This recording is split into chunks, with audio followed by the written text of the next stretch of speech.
Spots to start with running back, what you're going to do with your rotation if Kennedy can't go. Yeah, and like I said, I'm hopeful Kennedy's going to go, but Mathis is going to play.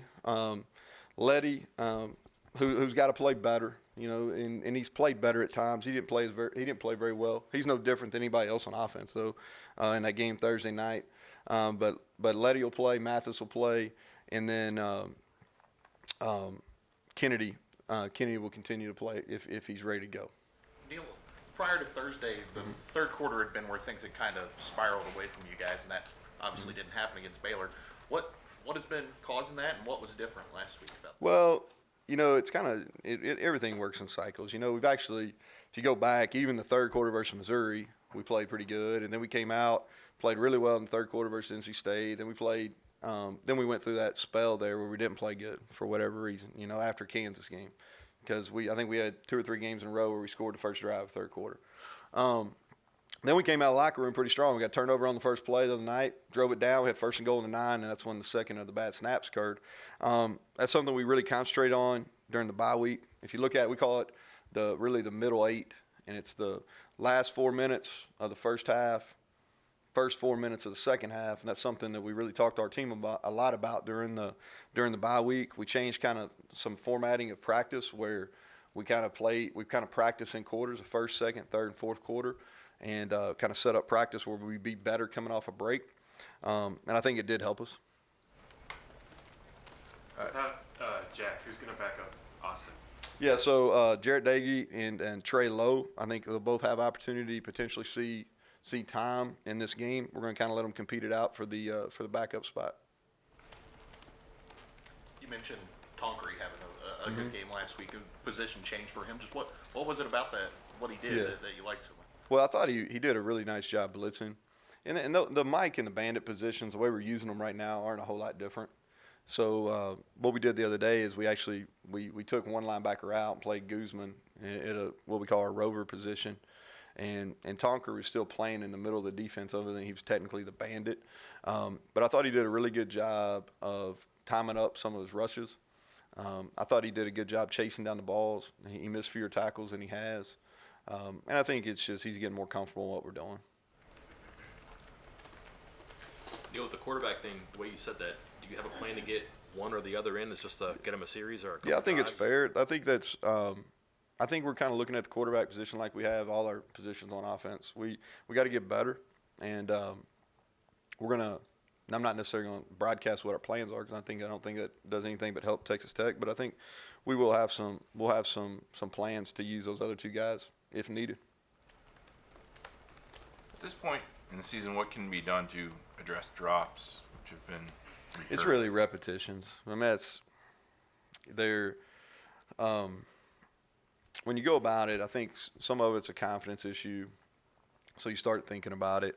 But I think you solve it through repetitions, which is something we've done. We'll continue to focus on, maybe even put a increasingly focus on. We've moved tennis ball machines into our position room. We've added within the 20-hour rule. We've added jugs machine into their workout. So we're doing some things to increase the repetition of catching balls. And it's really not just been the drops. It's been the critical point of those drops. Third downs. The other night we had an opportunity to flip the field. It was going to be a 25-plus game. You were a receiver, so are hands developed, or do you just – You can get better. Yeah, I think you can get better. I think you can go from average to good. I think you can go bad to average. I don't think you can necessarily go bad to great. You run into a bunch of good nose guards. Where does this one fit with what you've had? They're a good player. I think that there is quality nose guards in our league. And it's one of those things, once you put it on film that you have a difficult time with a head-up nose, and guess what you're going to find? You know what I mean? You're going to get a head-up nose. And so until we do a better job versus those head-up noses, then that's what we're going to continue to see. And a lot of it for us is just technique-based. We got to play with better technique on the interior of our offensive line. We got to play better. We got to play with better technique. We got to do what we're coached to do. Looking back at the snaps, was anybody barking anything on the other side of the ball? No, I mean, I think you can see on film where the Baylor player was clapping. I'm not sure he was clapping to simulate the snap or not. I think there's probably a distinct difference between a clap coming in front of you than a clap coming from behind you. But obviously they're costly. You know, if you look at it, I think we had both of them after turnovers, and one of them I think was 2nd and 4. And then we go back, and the thing about it is we had opportunities to overcome both of those, and we just didn't. Like on the one there where the first one that goes overhead, we were going to be in the Wildcat there. I think it was 2nd and 4. Snap goes over our head. We run a 3rd down pass. We got 3 guys open. We don't throw it to any of them. And we had a chance to get in field goal range. And those are the kind of plays that get you beat. Everybody focuses on the end of the game. But there's all those opportunities during the course of a game where you just make a routine play. Then, like, if we make a routine play right there, we put ourselves in a chance to kick a field goal. Whether we make it or not, who knows? But we give us a chance. Then we go down. It's 1st and goal on the 9, first drive of the second half. And I thought we had multiple opportunities to get on that ball. You know, and it's going to be 2nd and long, but we still give ourselves a chance to kick a field goal if we get on the ball. Neal, how does Trey end up on the punt team? Well, because we've done that a bunch. So if you go back and look at it at Troy, the kid that's a starter right now, Caleb Barker at Troy, we played him on the punt team. And we had some difficulties with the rush against Oklahoma. So one way to kind of stymie that is give them fake looks. So obviously we got opportunity to do multiple fakes with Trey Lowe out on the punt team.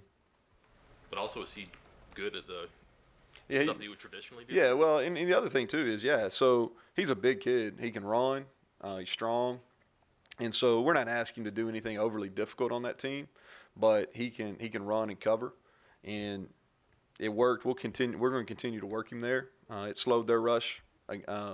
With Baylor, they slowed down. They rushed one less person and played them back in defense. I think you have to. You know, with a quarterback back there that has an opportunity, not only can he run the ball in fakes, but he also can pass it. You know, how important was your time at Texas Tech and getting you to where you are today?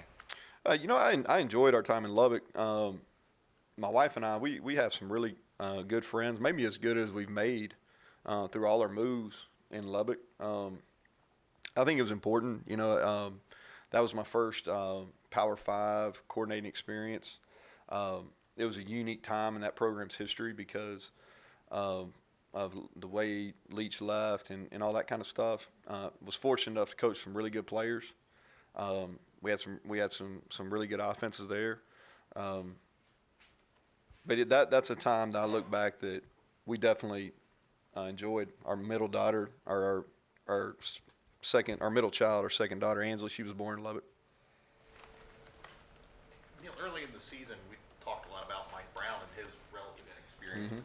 Casey Legg had even less experience than him really coming in. Yeah, it's kind of unique, huh? How unique of a situation is that? Yeah, it's unique. I think Mike Molinari, who was a punter here, it's on our staff now.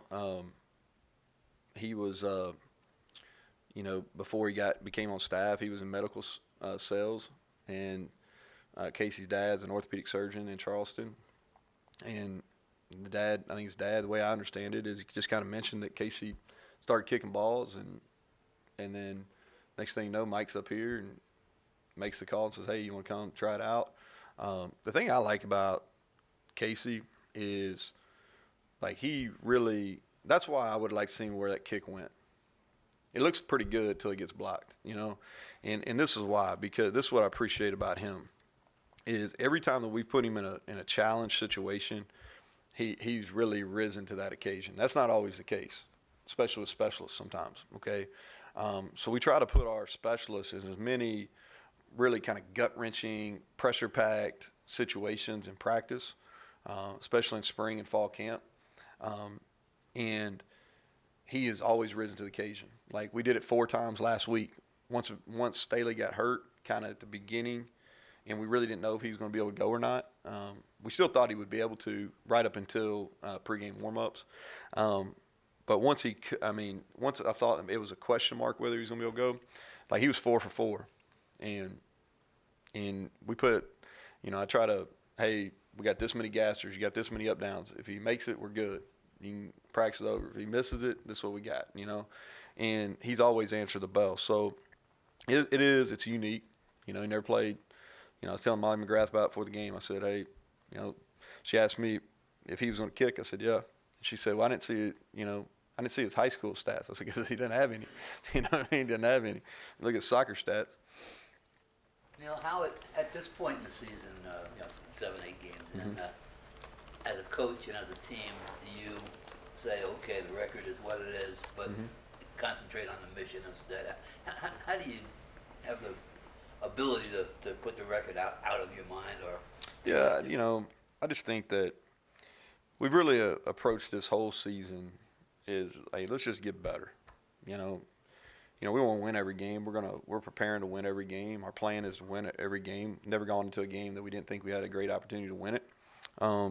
But I think that it's just important that we get better, and that's been the case from when we played poorly in the first half of Missouri. That's been the case when we played poorly in the second half of Oklahoma. Is we just got to get better, you know, and the best way that I can tell them to get better is we got to focus the task at hand, and we got to be our best.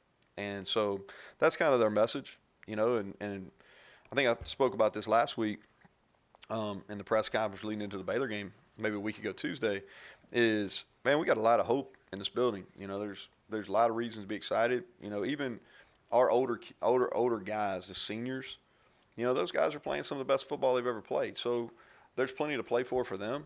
All right, we get hot here in the month of November. We still got opportunities to make postseason play. So, and there's a lot of reasons. Even what our record is, there's a lot of reasons to have hope and be excited in here. Neal, speaking of Molly McGrath, have you ever had a player talk to a sideline reporter? Yeah, somebody was telling me that. I don't know. Ask Amanda. You might know. I don't know. Yeah. I guess if you're going to talk, I'll say this: it probably happens. I don't know if it's ever been reported, so I think it works kind of both ways. But yeah, I don't know what he said, but somebody said that on Twitter or something they saw where Darius said something to Molly during the game.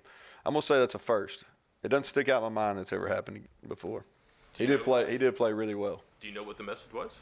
No, I have no idea. Don't if it's bad, don't even tell me, Mike. Really not. Well, I don't know. It's like hey, there's a reason, man. Like some of that stuff, like that's the reason why one of the best things to do, whether you win or you lose. I tell our players do this too. When you take that Twitter or Instagram or whatever, and you hit that button where it just scrolls down to whatever the last thing is, and then you close it. So whether it's good or bad, you don't see any of them. Okay, thanks, Coach. That's it. All right. Thank y'all.